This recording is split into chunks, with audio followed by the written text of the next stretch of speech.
August 28-ന് നടക്കുന്ന 172ാമത് ശ്രീനാരായണ ഗുരു ജയന്തി ആഘോഷം ഭംഗിയായി നടത്താനുള്ള ആലോചനാ പൊതുയോഗം SNDP യോഗം എടമുട്ടം സെൻട്രൽ ശാഖ ഗുരുമന്ദിരത്തിൽ വെച്ച് നടത്തി. SNDP യോഗം Nattika union vice president Sudeep master ഉദ്ഘാടനം ചെയ്തു.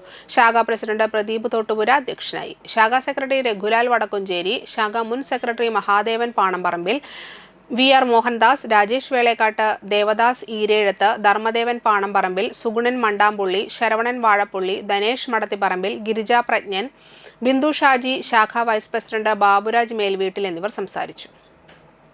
പറയാറുണ്ട് പുതിയ ആളുകളെ ഏൽപ്പിക്കണം എന്ന് പറയുമ്പോൾ പലപ്പോഴും എല്ലാവരും നിർബന്ധിച്ച് വീണ്ടും പഴയ കമ്മിറ്റി തന്നെ നമ്മൾ ഏൽപ്പിക്കാറാണ് പതിവ്.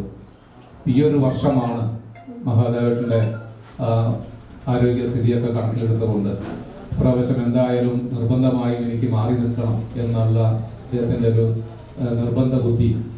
അപ്പോൾ അതിൻ്റെ ഭാഗമായി തന്നെ നമ്മുടെ പഴയ കമ്മിറ്റി എല്ലാവരും മാറി നിൽക്കാനും പുതിയ ഒരു ഭരണസമിതി വരാനുള്ള തീരുമാനം നമ്മുടെ ശാഖയിലുണ്ടായി. പലപ്പോഴും പല ശാഖയിലും കാണുന്ന ഒരു അവസ്ഥ, നിലവിലുള്ള ഭരണസമിതിയും കമ്മിറ്റിയൊക്കെ മാറുമ്പോൾ ചിലപ്പോഴൊക്കെ പിന്നെ വരുന്ന കമ്മിറ്റികളൊക്കെ ചില ശാഖകളിൽ അത്ര വിജയകരമായി മുന്നോട്ട് പോകാത്ത അവസ്ഥ നമ്മൾ കാണാറുണ്ട്.